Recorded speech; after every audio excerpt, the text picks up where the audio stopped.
Eto mga lodi, panoorin natin si Cristel Mera mga idol na kumanta po siya ng Valentine. Grabe ang ganda ng boses ng batang ito. So let's go, panoorin natin mga idol at magbigay tayo. If there were no words, no way to speak, I would still hear you. If there were no tears, no way to feel inside, I'd still feel for you.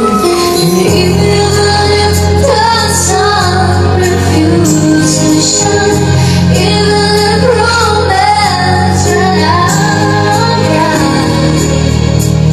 you would still have my heart until the end of time. You're all I need, my love, my Valentine. Sa mga in love dyan at nag-celebrate ng Valentine, Happy Valentine sa inyong lahat mga lodi. All of my life, I have been waiting for only you to give to me.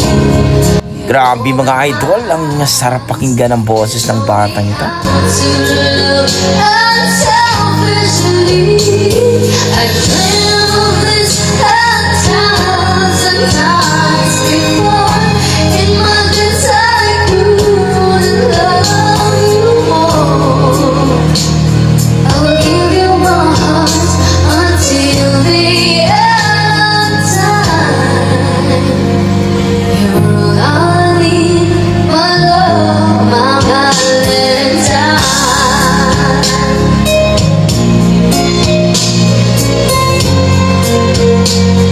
And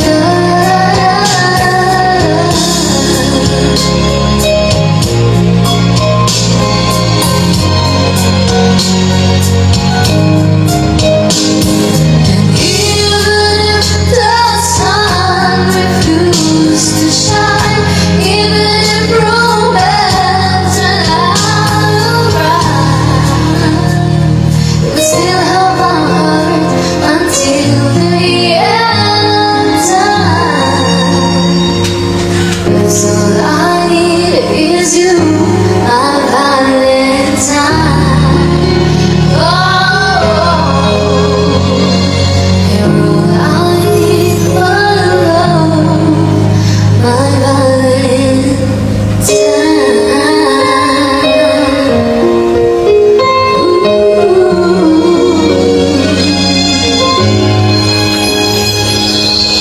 Wow, grabe naman ang boses ng batang ito. Talaga namang napakasarap pakinggan mga idol. Masarap sa tenga, kumbaga. Ang boses ng batang ito na kumanta ng Valentine. Sa mga nag-celebrate ng Valentine's mga idol, para sa inyo to, sa mga in love dyan. Grabe. Don't forget, pakipollow po ang Facebook page ni Cristel Mera mga idol. Ilagay ko na lang po sa description ng kanyang link mga idol. Grabe. Na-miss ako sa batang ito mga idol. Wow, sana sasali ito sa mga PGT or The Boys Kids mga idol. Grabe, napaka-amazing. Kayo mga idol, ano masasabi niyo sa kanyang performance, sa kanyang rendition? Na-appreciate nyo ba at nagustuhan nyo ba ang kanyang cover song ng Valentine's? Please comment down below mga idol at sana supportahan po natin ang kanyang Facebook page mga idol, Cristel Mera mga idol, o Cristel Mera mga idol. Okay, maraming salamat mga idol. Hanggang dito na ako. Yan ang ating mga dugong Pinoy. Pagdating po sa kantahan ay talaga namang malupit ang ating mga dugong Pinoy dyan mga idol.